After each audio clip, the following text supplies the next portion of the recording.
you have been leading a project in Morocco, in the south of Morocco, that has to do with land management somewhat, and it has had success.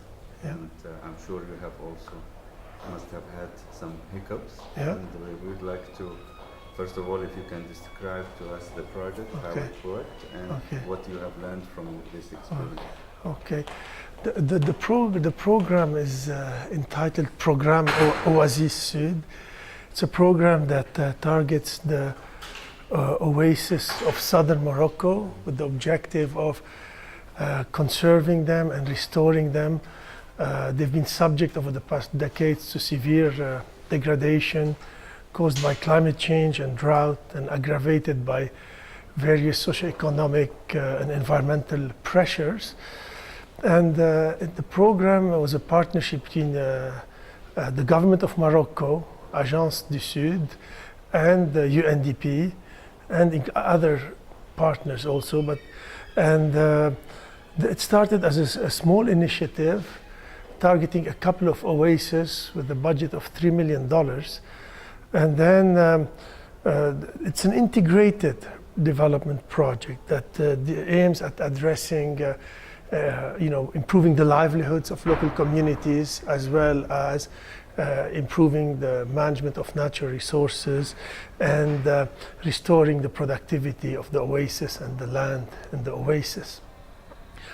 After an initial start, the project was started in 2006, and an evaluation of the program, independent evaluation conducted about 8 years later in early 2015, concluded that the program was overall a successful model for sustainable development in these drylands ecosystems, and concluded that within 8 years, due to strong ownership by the government of Morocco, the budget went from $3 million to $77 million, the cumulative budget. Over 80% from Moroccan government resources, demonstrating a strong ownership at the policy level to focus on the development of these oases and allocating the necessary resources to implement the interventions. And beside that, the program had according to the evaluation, also the significant impact on the livelihoods of the local people in terms of diversifying their livelihoods, creating over 5,000 jobs, and introducing sustainable land management practices to about 190,000 hectares of agricultural land, and restoring the productivity of over 10,000 hectares of ancestral cacti plantations. And in doing so, working on the land, improving the land wasn't sufficient. It was accompanied by significant effort to help focus on the value chains of the products. For example, with the cactus, there was restoring the cactus plantation, but also helping Cactopole was established, which is a hub for the processing and the marketing of cactus products, whether it's cactus oil that is sold for the cosmetic industries or cactus products for animal feed. And there was a strong partnership, a public and private partnership called the Cluster des Oasis du Sahara, or COS, which was established with people from the area to help in terms of the production and marketing, whether in Morocco and even overseas, of products, agri-food products from the oasis. So as such, it was quite a successful program. But in terms of scaling up, having this outreach of the program, reaching a large number of oases, the interventions were rooted and based in the local development planning. So the program supported development of community development plans or local development plans for local rural districts or municipalities. It was done through an exhaustive consultative process with the local populations and local authorities. So after a long effort, there was 46 development plans, community development plans that were developed through Program Oasis Sud, and not only that, these programs reflected the needs of the local populations, but also were aligned with the policies of the government at the national and regional level, thus securing funding for them. It's not just important to do these community development plans. What was crucial is securing the funding for them. And by having this strong alignment with the national policy and regional policy, we were able to develop 46 community development plans that were the real vehicles for investments. And then these addressed the whole development needs of the community, including schooling or health. But considering that these 46 communities were primarily rural in the Oasis, the sustainable land management and the land and water management and agriculture were prominent in these development plans. In certain areas, up to 70% of the investments allocated for the interventions. So this scaling up happened, reaching this large scale is basically aligning with the government policies, strong ownership and political leadership and will by the government, and then leading to and engaging the community with these participatory processes where the community worked on identifying their needs and doing these development plans, and then securing funding for their implementations. So overall, we believe it's a good start, in terms of this, for supporting the scaling up of sustainable land management processes. However, in the challenges, what will be the main challenges encountered? The main challenges is, with these community development plans, you need to have a good vision for developing this socio-economic vision for developing these plans, so they don't end up being like a shopping list of activities here and there. So sometimes you end up with the whole list of activities not coherent, but you had, depending on the capacity in each municipal district, you had better plans or less good plans. Then to ensure that the voices of the poorest and marginalized, the small landholders, are also heard, because in any often participatory processes, you have some people who can communicate their needs better than others. So we learned that we have to give more attention, although good attention was given to the poorest and marginalized, but this wasn't enough to ensure that their needs are integrated. And what we have learned is that, yes, if you do a plan that's aligned with the government priorities, yes, we got funding, but you don't need all the funding. Let's say if you asked, $25 million, you might get 7 or 8. So it's not sufficient to do the plans. You have to lobby, like in anything else. And today we've been talking, you have to reach better to the policy makers, the Minister of Finance. You have, to lobby to get as much as you can, because there are competing needs with the government budget. So you have to lobby for your own shares. So this is. Just going back to the project itself, what are the main physical features of the project? For example, were they sand dune fixation? What are the features, and how many people actually have benefited or were involved in the implementation? Okay. The project, again, I said it's an integrated development project. So there were in these 46 localities, there were activities that dealt with helping with opening a road, to fixing the schools, or giving supporting a bigger engagement of women in the development processes, such as supporting the network of elected local women so they can work and voice their opinion in what was going on. So there's this component. And then there was the land, water, agriculture component, whereby in terms of introducing sustainable land management practices on agricultural land, the Oasis, there was composting of, using compost as a soil conditioner to enhance the soil properties. There was introducing of drought-resistant varieties for various crops.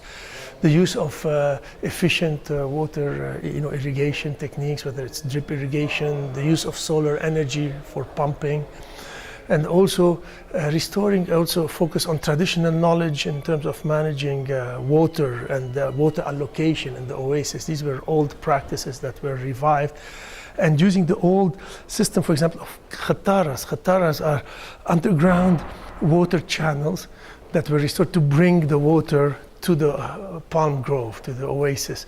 So these were the kind of interventions.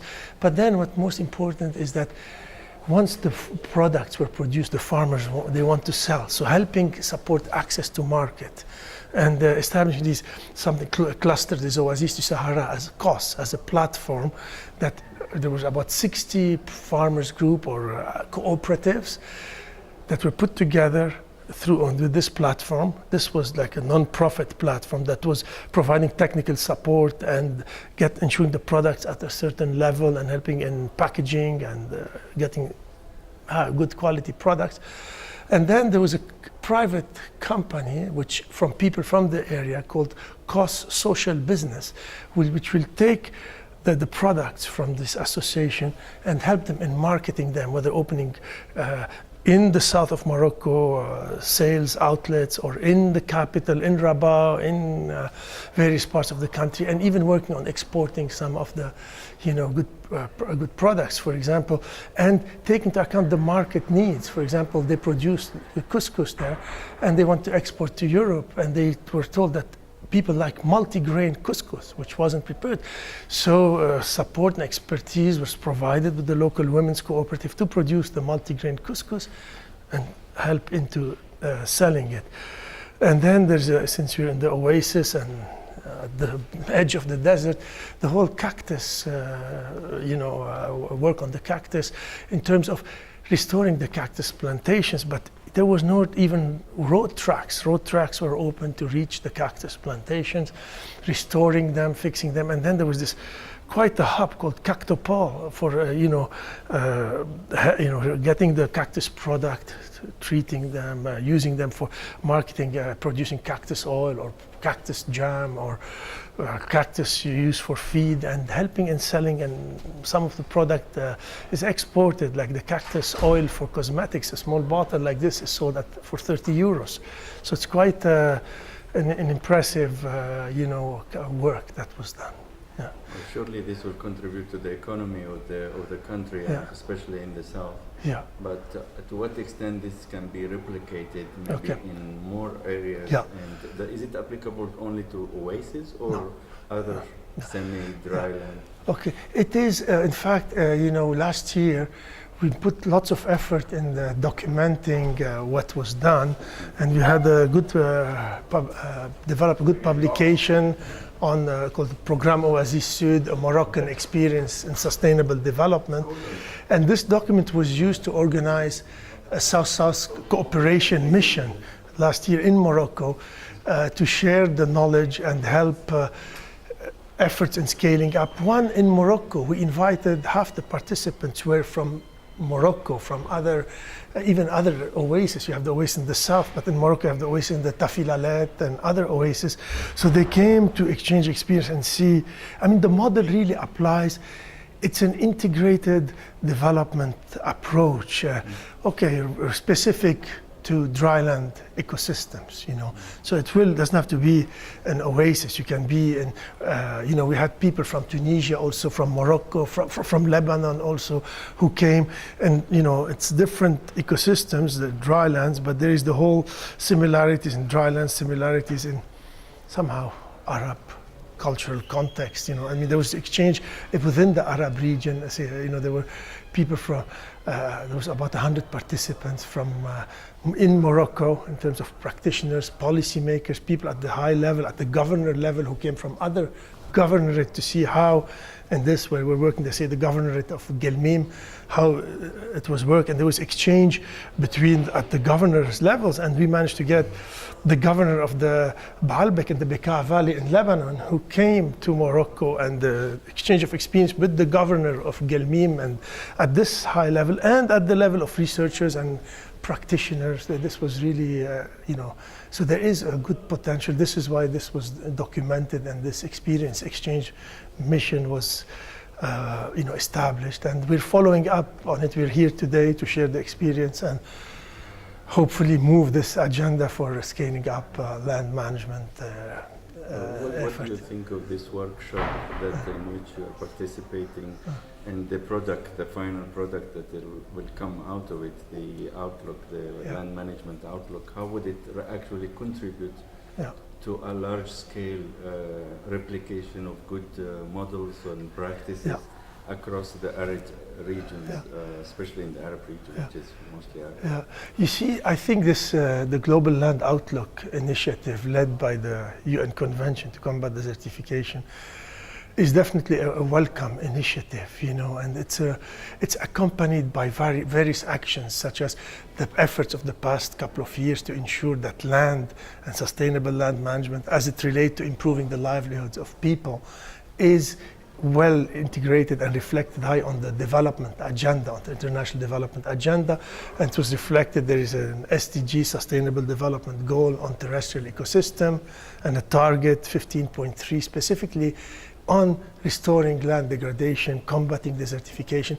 So the overall policy agenda has been set with effort from many people, including from researchers, colleagues from the UNCCD.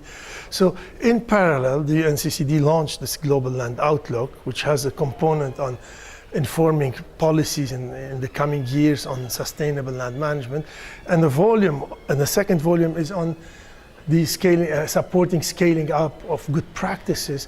And I think the workshop is being a good experience because it's providing practical experience and good examples, whether from India, from Morocco, from South Africa, on really scaling up sustainable land management practices, seeing what are the policy barriers, what are the capacity barriers, what are the incentives needed to move forward. And I think ICARDA is the good institution to document this knowledge, and we're hoping that with the input of everyone, we'll have a very good product, and that will be disseminated. And then it's just the beginning. It's a tool for what I said in the meeting. We need to lobby politicians. We need to lobby for the cause of land, so it takes the place it deserves in the development agenda. Thank you very much.